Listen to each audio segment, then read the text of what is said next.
Hello दोस्तों। Recently मेरे friend का कॉल आता है, बोलती कुछ सुनना, मैंने कहा बोलना। बोल रही कि फ्लिपकार्ट की 15th एनिवर्सरी पे उन्होंने एक स्कीम लॉन्च की है। करना क्या है, सिर्फ फॉर्म में उनको रिव्यू सबमिट करने हैं और अगर किस्मत रही तो एक आईफोन मिलेगा। मैंने कहा चलो ये भी ठीक है, कब तक 3 साल पुराने फ़ोन में वीडियोज़ बनाऊंगा। मेरा भी तो मन करता है कि आईने के सामने खड़ा होकर सेल्फी लेके दुनिया को आधा खाया हुआ सेव दिखाऊं। तो मैंने कहा लिंक भेजो, उसने लिंक भेजा। जैसे ही लिंक देखा मैंने तुरंत उसको कॉल किया। मैंने कहा कि तूने फॉर्म भर लिया? मैंने तो भर लिया, सबमिट भी कर लिया। मैंने कहा नया आईफोन तो छोड़, जो तेरा फ़ोन है वो भी अब तेरा नहीं रहा। डिजिटल इलिटरेसी, सिंपल शब्दों में इंटरनेट के बारे में पूरी जानकारी नहीं होने की वजह से लोग उसका फ़ायदा उठाकर हैकिंग को अंजाम देते हैं, स्पाईवेयर्स इंस्टॉल करते हैं आपके फ़ोन में और उसके बदले में आपकी सारे photos, videos, SMS, call records, everything, आपके फ़ोन की सारी जानकारी उनके हाथ में लग जाती है। आज के वीडियो में हम लोग ये जानने वाले हैं कि ये सब चीज़ को हैकर्स या फिर ये सब लोग हैं वो लोग कैसे अंजाम देते हैं। तो चलिए शुरू करते हैं।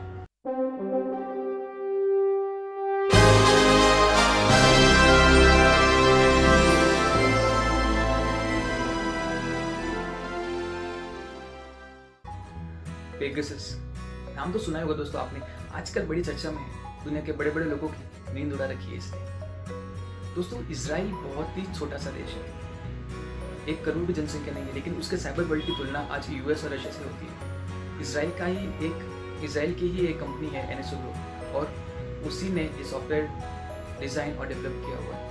ये एक स्पाईवेयर है, यानी कि किसी भी फ़ोन को इन्फेक्ट करने के बाद एक जीते जागते जासूस की तरह काम करेगा। आपके फ़ोन में इन्फेक्ट अगर इसने कर लिया, उसके बाद में आपके फ़ोन का सारा कंट्रोल किसी दूसरे व्यक्ति के हाथ में चला जाता है। वो जब चाहे आपके फ़ोन का माइक्रोफोन चालू कर सकता है, जब चाहे आपके फ़ोन का कैमरा चालू कर सकता है, जब चाहे आपके फ़ोटोज़, वीडियोज़, आपके कॉल रिकॉर्ड्स, आपके SMS, आपके कॉन्टैक्ट्स, सारी इन्फॉर्मेशन उसके हाथ में रहेगी। यानी कि आपका फ़ोन उसके लिए सब तरह की जासूसी कर सकता है। आपके कदम कदम की उस इंसान को जानकारी रहेगी। आप कहाँ पे जा रहे हो, किससे मिल रहे हो, किस जगह पे हो, सारी इन्फॉर्मेशन उसके पास रहेगी। तो दोस्तों ये एक स्पाईवेयर है, तो ये एक्चुअली बहुत बड़े लेवल पे काम करता है, क्योंकि वो सिर्फ और सिर्फ गवर्नमेंट एजेंसीज को ही या फिर गवर्नमेंट ऑर्गेनाइजेशंस को ही खाली वो लोग ये सॉफ्टवेयर प्रोवाइड करते हैं। उसकी कीमत भी 4 करोड़ के आसपास है, जो नॉर्मल लोगों पे यूज़ नहीं की जा सकती, किसी बड़े टारगेट के लिए ही वो यूज़ होता है। उसकी इंस्टॉलेशन फीस, यानी कि उस स्पाईवेयर को किसी भी डिवाइस में डालने के लिए 3 से 3.5 करोड़ रुपया फीस चार्ज की जाती है।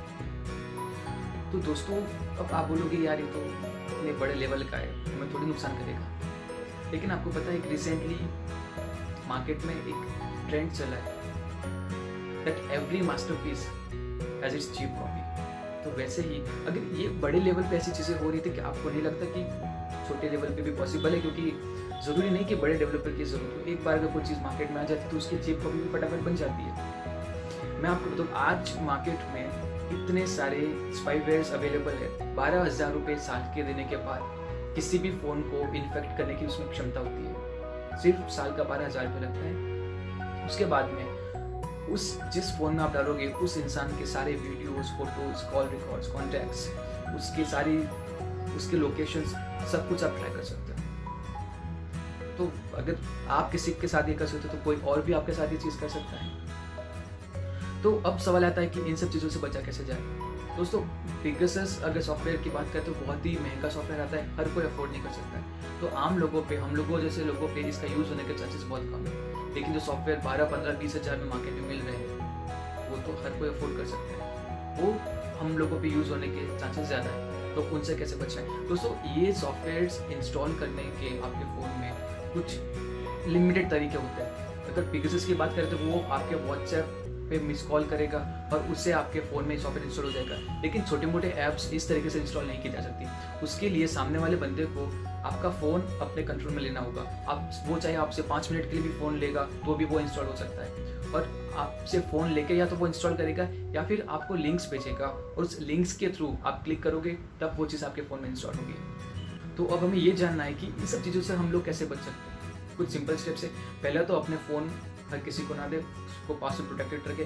कितना भी अच्छा दोस्त आप जरूर ध्यान रखो, अगर उसने फ़ोन लेने के बाद में आपके फ़ोन में कुछ इश्यूज़ आ रहे हैं तो ये खतरे की घंटी है। दूसरा, हर कोई लिंक पे क्लिक मत करो यार। लिंक को हमेशा वेरीफाई करो कि ये प्रॉपर है कि नहीं है। ये लोग क्या करते हैं कि बड़ी बड़ी कंपनीज अमेजोन, फ्लिपकार्ट, गूगल, उन कंपनीज के लिंक की स्पेलिंग में चेंज करके आप हम लोगों के सामने रख लेते हैं, तो हम लोग फटाफट थोड़ा सा देख के उस पर क्लिक कर लेते हैं। आप ध्यान रखो, अगर सपोज flipkart.com का आपको लिंक आया है तो उसमें कुछ ना कुछ चेंज कर लिया होगा, आई की जगह डबल आई कर लिया होगा, या फिर उसमें कुछ चेंज करके आप हमारे सामने रखा होगा। तो सबसे पहले वो चेक करो। उसके बाद सबसे लास्ट में जो .com, .in, .co या फिर जो भी लिखा हुआ रहता है, उसके पहले क्या लिखा हो वो चेक करो। अगर flipkart.com आता है तो बरोबर है, लेकिन अगर flipkart.abc.com आता है तो वो गलत है। .com के पहले क्या लिखा हुआ है वो इम्पोर्टेंट है, वो आप ज़रूर चेक करो। फिर जो भी वेबसाइट खोलो उसके ऊपर देखो उनका वेब एड्रेस में HTTPS लिखा हुआ ना ज़रूर है। S बहुत ज़रूरी है, वहाँ पे आपको ग्रीन लॉक दिखेगा, यानी कि वो वेबसाइट सिक्योर है। हर कोई वेबसाइट को सिक्योरिटी नहीं मिलती। आपको अपने फ़ोन में एंटीवायरस, एंटी मालवेयर और एंटी स्पाईवेयर इंस्टॉल करके रखना चाहिए, बहुत हद तक आपकी हेल्प करेंगे। अपनी जीमेल आईडी या दूसरी को भी ईमेल आईडी जो आप अपने फ़ोन में यूज़ कर रहे हो उसका पासवर्ड आप टाइम टाइम पे चेंज करते रहो। क्या होता है कि ये आईडी आपके बहुत सारे ऐप से कनेक्टेड होती है, जैसे फॉर एग्जांपल आपकी गूगल ड्राइव से कनेक्टेड होती है, आपके गूगल फोटोज से कनेक्टेड होती है। तो वहाँ पे जितना भी आपका डेटा अपलोड होता है, और अगर आपका वही ईमेल आईडी मैं अपने फ़ोन में यूज़ कर रहा हूँ तो मैं उस सारी चीज़ों को एक्सेस कर सकता हूँ। आपके सारे फोटोज़ जो गूगल फोटोज़ पर अपलोडेड है वो मैं देख सकता हूँ, आपके गूगल ड्राइव पे जितनी भी फाइल्स है वो मैं इसको एक्सेस कर सकता हूँ। अगर आप टाइम टाइम पे अपना पासवर्ड चेंज करोगे तो आपके मोबाइल में तो आप लॉगिन रहोगे, लेकिन मेरे मोबाइल से वो लॉग आउट हो जाएगा, और जब तक मुझे पासवर्ड पता नहीं होंगे मैं वापस लॉगिन नहीं कर सकता। तो मेरे पास जो डेटा का एक्सेस था आपके वो नहीं रहेगा। तो अपना पासवर्ड आप टाइम पे चेंज करते रहे। और दूसरा दोस्तों, अपना फ़ोन टाइम पर आप अपडेट करते रहे। जो भी अगर ऑपरेटिंग सिस्टम का अपडेट आता है तो वो भी आपको अपडेट करना चाहिए, या फिर अगर कोई ऐप अपडेट आता है तो वो भी टाइम पे आपको अपने फ़ोन की जितनी भी ऐप्स है उनको अपडेट करना चाहिए। उससे क्या होता है दोस्तों, पेगासस सॉफ्टवेयर कैसे काम करता है, कैसे वो सिर्फ एक व्हाट्सएप पे मिस कॉल से आपका डेटा एक्सेस कर सकता है। जितनी भी ऐप्स होती है तो उसमें कुछ बग्स होते हैं, यानी कि कुछ खामियां होती है, और डेवलपर्स इन सब चीज़ों की जानकारी लेके टाइम पे उसको पैच करते रहते हैं, उसको ठीक करते रहते हैं। रिसेंटली हमारी इंडिया की एक लड़की ने कोई एक बड़ी कंपनी को एक बग बताया था, उसके लिए उसको बहुत बड़े नाम भी मिला, आपको पता होगा, आपने सुना होगा न्यूज़ में। तो ये बग्स उनको पता चलते हैं, आइडेंटिफाई होते हैं, फिर वो उनको सील कर देते हैं, उनको पैच कर देते हैं, तो वो खामी बंद हो जाती है, तो फिर कोई उसका फ़ायदा नहीं उठा सकता। बचपन में जो लोग गवर्नमेंट स्कूल में पढ़े हुए हैं उनको ज़्यादातर ये पता होगा, जो गांव में ज़्यादा पढ़े लिखे हुए थे, कि हम लोग जब स्कूल जाते थे तो जो पैंट के पीछे वो बैठ के घिस जाते थे तो पीछे खड्डे हो जाते थे बहुत सारे, तो उसको वापस पैच करते थे, उसके ऊपर कपड़ा डाल के उसको वापस वो करते थे। तो दोस्तों वैसे ही जो ऐप्स होती है उनमें बग्स होते हैं, उनमें खामियां होती है, तो डेवलपर टाइम पे उनको पैच करते रहते हैं, यानी कि उसके बाद में कोई इशू नहीं आएगा।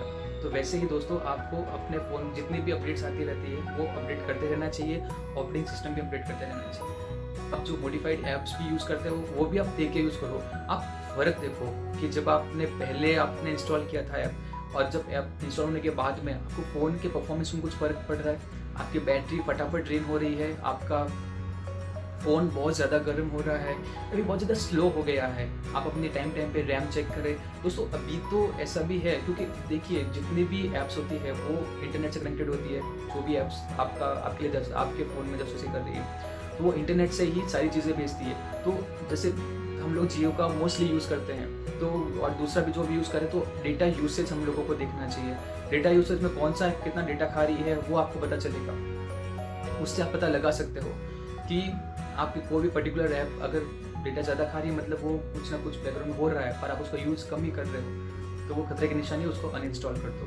दूसरा दोस्तों, जियो में स्पेसिफिकली डेटा यूसेज मिलता है कि आपने कौन से टाइम पे कितना डेटा यूज़ किया हुआ है, तो वो आप देख के पता लगा सकते हो कि इस टाइम पे तो मैंने इंटरनेट यूज़ ही नहीं किया, तो ये 500 MB कहाँ चला गया, तो उससे आपको पता चलेगा। फिर आप उस ऐप को आइडेंटिफाई करो जिसने आपका डेटा खाया है, तो इस तरह से पता लगा सकते हो कि आपके फ़ोन में कुछ गलत हो रहा है कि नहीं हो रहा है। अपनी सिम कार्ड को हमेशा लॉक करके रखो सेटिंग में जाके, क्योंकि अगर कभी खो भी जाए तो आपके साथ फ्रॉड नहीं होगा, क्योंकि हमारी सारी वेबसाइट्स और बैंक वगैरह सबकी डिटेल्स और OTP उसी पे आती है, तो वो आपके साथ फ्रॉड हो सकता है। हम लोग में से बहुत सारे लोग फ़ोन को रूट करवाते हैं या फिर आईफोन होता है तो उसको जेल ब्रेक करवाते हैं ताकि वो एडिशनल ऐप्स जो नॉर्मली आपको ओएस यूज़ करने नहीं देता है वो यूज़ कर सके। दोस्तों आपको ऐसा नहीं करना चाहिए क्योंकि ऑपरेटिंग सिस्टम बहुत बड़ी सेफ्टी देता है आपके डिवाइस को, एटलीस्ट बेसिक सेफ्टी तो देता है। जब आप फ़ोन रूट करवाते हो या जेल ब्रेक करवाते हो तो वो सेफ्टी नेट हट जाता है वहाँ से, तो आपको उतनी सेफ्टी नहीं मिलती, तो आपके फ़ोन के हैक होने के चांसेस बढ़ जाते हैं। आप कभी किसी को फ़ोन रिपेयर करने के लिए देते हो तो आप हमेशा ध्यान रखो कि आपका सारा डेटा वहाँ पे प्रोटेक्टेड हो, और अगर उसमें कुछ सेंसिटिव डेटा है, स्पेशली लड़कियों को ध्यान रखना चाहिए कि कोई भी अगर सेंसिटिव डेटा होता है अगर उसमें कोई भी चीज़ का, तो आपको देने से पहले या तो वो डेटा निकाल देना चाहिए या फिर कहीं उसको ऐसे एन्क्रिप्ट करके रखो कि कोई और उसको रीड ना कर सके, क्योंकि ये चीज़ भी बहुत ज़्यादा नुकसान कर सकती है। टेलीमार्केटिंग कॉल्स को ज़्यादा एंटरटेन ना करो। जब भी कॉल आए तो आप पहले उसकी पहचान करो कि बंदा सही जगह से बात कर रहा है कि नहीं कर रहा है, ऑथेंटिक है या नहीं है। आपकी बेसिक डिटेल्स आजकल कोई भी सोशल मीडिया से उठा सकता है, आपका नाम, नंबर, एड्रेस, सब चीज़ें नॉर्मली मिल जाती है पब्लिकली अवेलेबल। वो चीज़ आपको बता के वो आपको विश्वास में लेके आपसे अगर कोई सेंसिटिव इन्फॉर्मेशन मांगे तो आप मत दो। बैंक से रिलेटेड या कोई भी चीज़ अगर आपसे मांगे तो आप मत दो उसे कोई भी डिटेल्स।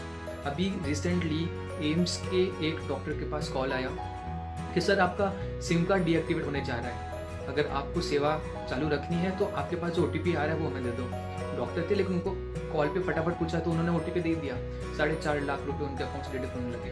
तो दोस्तों लेकिन वो समझदार थे, उन्होंने जैसे ही पैसा कटना चालू हुआ उन्होंने हाथों हाथ साइबर सेल हेल्पलाइन पे कॉल किया। जैसे ही कॉल किया हाथों हाथ उसका रिजोल्यूशन चालू हो गया और 3.5 लाख रुपए तक उन्होंने रिकवर कर लिए। दोस्तों आपके साथ कोई भी फाइनेंशियल फ्रॉड यानी कि कहीं पे भी पैसे से रिलेटेड फ्रॉड होता है तो आप भी साइबर सेल में कॉल करके अपनी जो भी रिपोर्ट है वो दर्ज करा सकते हो, और वहाँ पे अगर आप इंस्टेंटली कहोगे तो आपका पैसा वापस आने के चांसेस रहते हैं। अदरवाइज आपको 24 आवर्स निकल जाते हैं तो फिर आपको नॉर्मल रिपोर्ट लिखानी पड़ती है। तो दोस्तों अगर आपको वीडियो पसंद आया हो तो लाइक करो, ज़रूर करो। अगली बार मैं ज़रूर साइबर सिक्योरिटी पे कुछ अच्छा सा टॉपिक पे वीडियो बनाने वाला हूँ, तो पसंद आया तो लाइक कीजिए और हमारे चैनल को सब्सक्राइब जरूर कीजिए। नोटिफिकेशन चालू करके रखिए ताकि नया वीडियो आते ही आपको पता चल जाए। Thank you so much.